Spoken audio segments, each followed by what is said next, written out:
The spirit of yoga. The subject of today's discourse is the spirit of yoga.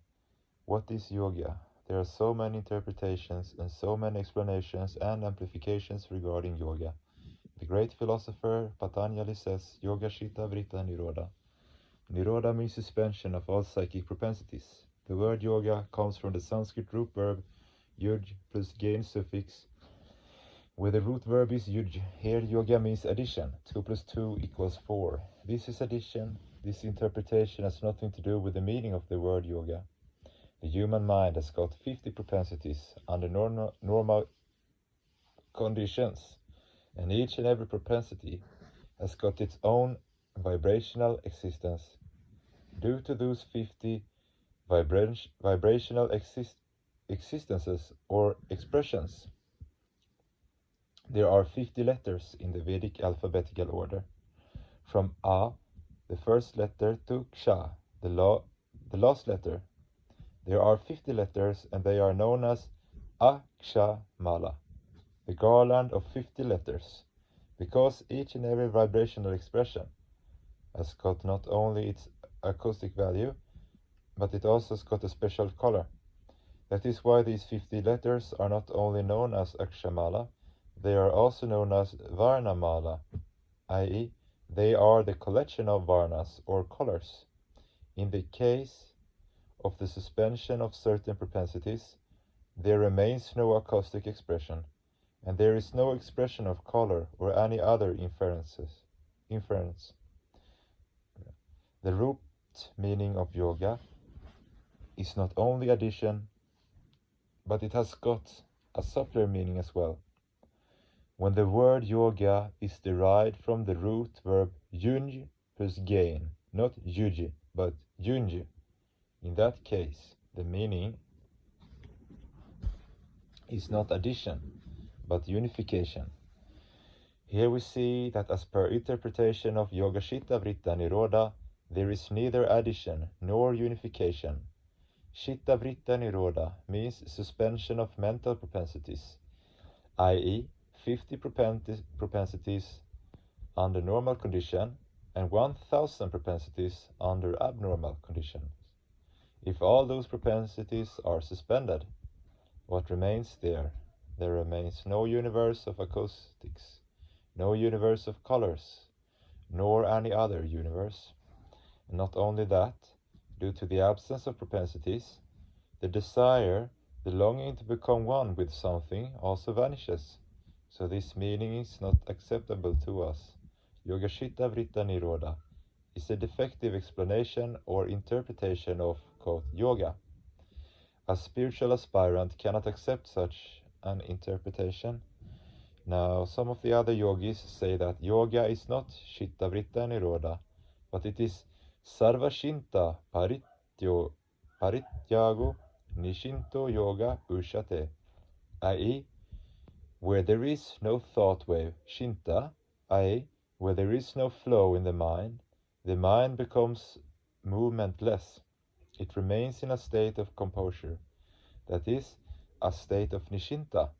Here also the word yoga has got nothing to do with addition or unification. Sarvashinta Parityago Nishinto is not the real want of mind. In this expressed or manifested universe, everything moves. The mind also moves. The mind depends on the three fundamental factors, i.e., time, space, and person. So movement is its first want.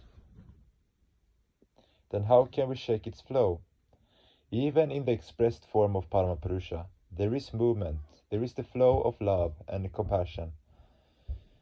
So when there is flow of love and compassion, even in the mind of Paramapurusha, how can there be a flowless mind in the microcosm? So this idea is defective. Due to one's disease or senselessness, there may be thoughtlessness for a short period, but that is not something natural. It is a sort of diseased state. While there is disease, while you are in disease, your mind is not associated with any internal projection. Is it yoga? Certainly not. It is sad that because of this cosmic flow of love and compassion for entire creation, Paramapurusha is rasa personified, i.e., flow personified. Then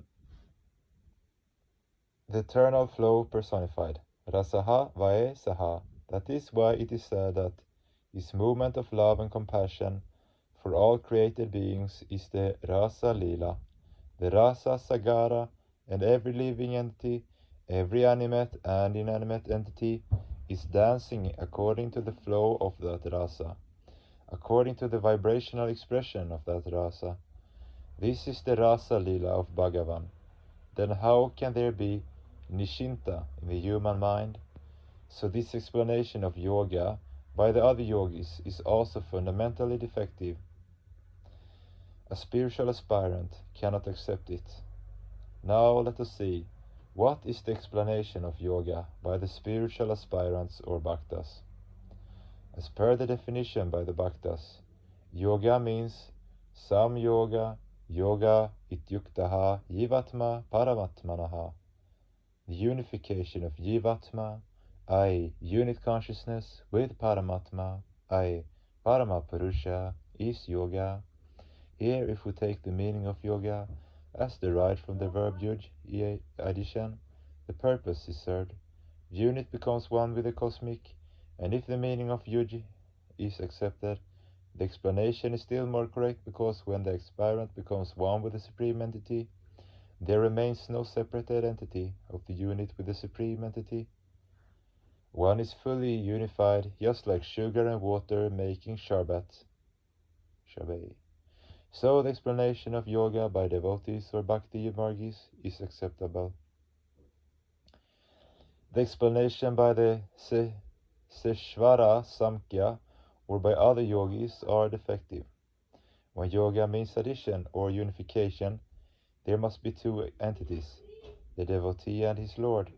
In the first two explanations, there remains not even a single entity.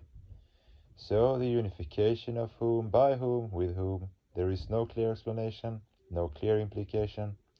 Now, we come to the conclusion that for proper interpretation of yoga, two fundamental entities are necessary, the devotee and his/her lord. A yogi can never remain without his or her lord. The psychic propensities of a yogi must not be suspended. Rather, all the propensities must be goaded unto the Lord. So there is no question of suspension, but there is the question of diversion. The flow must be there, and we should enjoy the divine flow of rasa, or rasa. A yogi can never be nastika, he must be astika. A nastika cannot be a yogi. Simply practicing a few, quote, asanas won't make a person a yogi. Yoga means all the propensities moving towards the supreme entity in the physical stratum, in the mental stratum, and in the spiritual stratum. In all the strata, the only goal of life, the only culminating point of all the marshes is the supreme entity. When he becomes I, and I becomes he, then the spirit of yoga is completely established. The desidratum, the terminating point for yogis, is their ishta, and they move towards their ishta along the path of dharma. What is dharma? Driyate dharmo ityukte saeva paramaha prabhu. The supreme controlling qualification that an entity must possess is dharma. Dharma controls all the expressions of human life, all the expressions of the entitative waves, and for the proper movement of the entitative flows or entitative expressions, there must be a parallel wave of incantative expressions. The existential movement must get its stamina from the incantative existence, and there cannot be any incantative stamina or incantative existence if there is no goal, no intrapsychic goal, i.e., if there is no ishta. Ishta means the object who loves you the most. Because of this ishta, there is flow in your incantative form or incantative structure. Only under such circumstances can your existential emanation maintain a parallelism with your entitative structure. So ishta is a must for movement. Ishta is a must for all sorts of living beings in all strata of life. You cannot do anything concrete in even a single arena of your life without the help of your Ishta. So wherever there is Dharma, there must be Ishta, and Ishta is the primordial necessity for yoga. Nobody can exist without Ishta. The aspirant is a finite. The aspirant is a finite entity. But the Ishta of that aspirant is an infinite entity. If you practice yoga, then your finite existence will come in contact with that infinite Ishta, and you will acquire infinity. You will acquire the infinite spiritual stamina, and you will become victorious in all the arenas of your existence.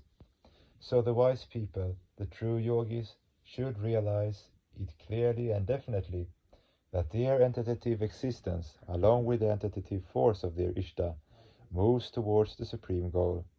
The yogi should know the single name of his or her Ishta, not two names or three names.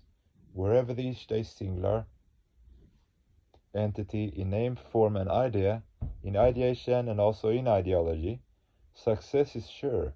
Success is fully assured. There is a story of this regard. Once upon a time, some of the devotees asked Hanuman, Hanuman, you are a great devotee, a learned scholar also, and you know that Narayana means Srinata. Shri means Lakshmi.